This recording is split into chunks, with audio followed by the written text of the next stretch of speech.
Hi everyone, welcome to the Debunk 2031 workshop. My name is Audrey Gwen, and today I'll be discussing the harms of gas-powered lawn equipment and what is being done to combat them. Let me set the stage by introducing gas-powered lawn equipment and just how prevalent they are in our society. Small off-road engines, abbreviated SOAR, are spark ignition engines rated at or below 19 kilowatts. They are used in lawn and garden equipment, as well as other outdoor power equipment and specialty vehicles. The population of small engines in California, tallying at 16.7 million, is greater than that of light-duty passenger cars, tallying at 13.7 million. Of those 16.7 million small engines, 77% of them are comprised of residential lawn and garden equipment. In the early 2020s, total smog-forming emissions from small engines are projected to exceed those from passenger cars in the South Coast Air Basin. As car emissions drastically decrease due to more efficient and sustainable models, the emissions from SOAR are only predicted to slowly but steadily increase. By 2031, small engine emissions will be more than twice those from passenger cars if attention isn't given to advance SOAR in a more sustainable direction. It may be difficult to understand the emissions of SOAR, so to put it into perspective, operating the best-selling commercial lawnmower for 1 hour emits as much smog-forming pollution as driving the best-selling 2017 passenger car, a Toyota Camry, about 300 miles, the distance from Los Angeles to Las Vegas. Operating the best-selling commercial leaf blower for 1 hour emits smog-forming pollution comparable to driving a 2017 Toyota Camry about 1,100 miles, the distance from Los Angeles to Denver. So what's so bad about gas lawn tools? Most gas-powered leaf blowers use a 2-stroke engine in which power is produced once every 2 strokes of the piston. They lack an independent lubrication system, so fuel has to be mixed with oil. This process burns fuel very inefficiently and releases all of its tailgate emissions directly into the environment. The emitted air pollutants include carbon monoxide, which contributes to ground-level ozone, nitrous oxides, which contribute to smog formation and acid rain, and hydrocarbons, which are carcinogenic. The number of air pollutants emitted by gas-powered leaf blowers and lawnmowers exceed pollutant emissions from large automobiles. Additionally, the increased use of gas-powered lawn equipment contributes to increased air toxins exposure and increased potential cancer risks. There are elevated exposures to 2 carcinogens, benzene and butadiene, for all gasoline-powered devices. Gas lawn tools also produce solid and toxic waste, which include oil, cleaners, solvents, filters, and spark plugs. They also work inefficiently. They produce high friction and heat and are only 20 to 40% efficient. What are concerns for users? They may experience hearing loss, headaches, or stress from overexposure to noise. The Occupational Safety and Health Administration requires hearing protection at 85 dB, and the National Institute for Occupational Safety and Health recommends less than 15 minutes of 100 dB exposure per day. Both of these recommendations often go unobserved. Users may also experience tingling or numbness in hands from heavy vibrations of the equipment. They are also inconvenienced by the frequent maintenance and high operational expenses of the gas lawn tools. In addition to polluting the environment, gas lawn tools are also big contributors to noise pollution in the community. Take a look at this dB chart. Electric leaf blowers measure in at 65 dB, while 4-stroke backpack blowers measure in at 70 to 80 dB. Gas-powered lawnmowers measure in at 80 to 85 dB. And worst of all, 2-stroke backpack blowers measure in at 90 plus dB. None of the gas-powered tools meet the suggested levels for outdoor power equipment at 65 dB or less. This is a land use compatibility chart with noise exposure guidelines. In my community, I see gas-powered lawn equipment used most often in residential areas, schools, and neighborhood parks. All 3 categories are marked with orange and red colors at 70 dB and above. This signifies that noise at 70 dB and above, which is the noise levels of all the gas-powered lawn equipment, is normally unacceptable as marked by the orange and clearly unacceptable as marked by the red. The local noise policies in my area are very similar to the noise guidelines on the previous chart.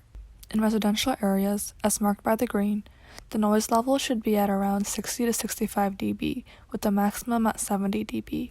In commercial areas, as marked by the gray, 80 dB is allowed. It is clear that based on the past 3 figures I've presented, the noise from gas lawn tools do not follow any community guidelines. After going through all the things wrong with gas, let me tell you why electric is more sustainable. They contribute 0 emissions, produce no toxic gases, are 40 to 70% quieter, are 90% efficient, use zero gas and oil, produce no pollution, are rechargeable, and have a low-cost operation. Users report that there is plenty of power in electric models to get work done. They can be useful in small and tight spaces and near large groups due to their quiet engines. So what can you do to reduce your environmental footprint in regards to lawn maintenance? First, consider switching to electric or battery-powered alternatives. Some zero-emission manufacturers include Stihl, Husqvarna, Oregon, and Eagle Commercial. I tried out a variety of the Stihl equipment. They were easy to operate and much quieter than their gas counterparts. Second, you can also switch to manual options in consideration of yard size. A push mower or rake is perfectly sufficient for a small yard. Finally, if changing equipment types is not feasible, decrease the number of times you maintain your yard. If you normally maintain your yard once every 2 weeks, switch your schedule to once every 3. This would save 9 runs a year. California is working towards reducing SOAR emissions. Here is a regulation implementation timeline as provided by the California Air Resources Board. Overall, the changes to SOAR regulation will be implemented in 3 steps. In 2023, emission standards for both exhaust and evaporative emissions will be reduced substantially. In 2025, the standards for NOx, oxides of nitrogen, and ROG, reactive organic gases, will be set to 0. In 2028, they will move to zero-emission equipment sales only in the state of California. Additionally, they have developed a draft of a new model of emissions from SOAR. The graph shown here contains the lawn and garden equipment and light commercial portions of SOAR, which make up 93% of SOAR in California. With the regulation changes discussed, reduction of 9.9 tons per day of NOx and 76 tons per day of ROG can be achieved in 2031 over the current trajectory. These reductions are substantial and include all the SOAR and additional off-road reductions needed. These reductions are based on the current graph of the model and will be updated as the model is updated. The American Green Zone Alliance, known as AGZA, is working to eliminate health and environmental impacts of the lawn and garden industry. It is the leader in zero-emission landscape maintenance strategies. They train and accredit work crews on the safe and efficient use of the latest battery electric equipment. They design quiet, zero-emission AGZA green zones for cities, schools, golf courses, and commercial properties. Some green zones include the city of South Pasadena, the city of Ojai, and Yerba Buena High School.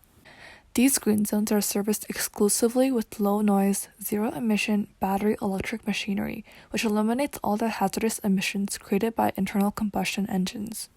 This is Dan Mabe, the CEO of AGZA. Can you tell us a bit about what AGZA is? Yeah, absolutely. AGZA actually stands for the American Green Zone Alliance, and we started AGZA to help the grounds maintenance industry transition to lower impact operations. Our primary focus is internal combustion operations. It's very polluting.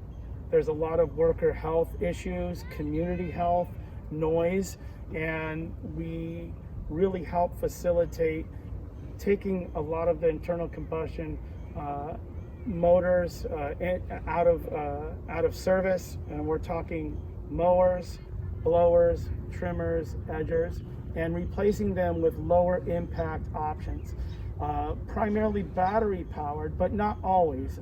There's CNG, compressed natural gas, and then there's what they call hybrid diesel technology. These are all technologies that are CARB compliant, and CARB is California Air Resources Board compliant. So again, it's not a cold turkey, let's just get rid of all the gas and go all battery, but definitely we're pushing the envelope on using all available technologies to lower overall impacts. So what are your current initiatives and goals for the next few years? Our current initiatives are AGZA Green Zone certification initiatives. Today, we're here at Evergreen High School, and they are part of Eastside Union School District. Our Green Zone certification is where we take an area, an actual piece of property, and we green zone it. And the minimal requirement for green zoning is phasing out all two-stroke equipment for routine maintenance. Great, thank you. you. Okay. Slowly but surely, new regulations and technologies are being implemented to reduce our emissions and better the environment. If everyone does their part, we can debunk 2031. I'd like to give a special thanks to Christopher Dilbeck of the California Air Resources Board for providing me with resources and advice on this content. Dan Mabe of the American Green Zone Alliance for his contribution to this workshop in the interview. And Steele for giving me the opportunity to personally try out their equipment. Thank you for attending this workshop. Please share this presentation with your family and friends to spread the message. To learn more, please check out debunk2031.org.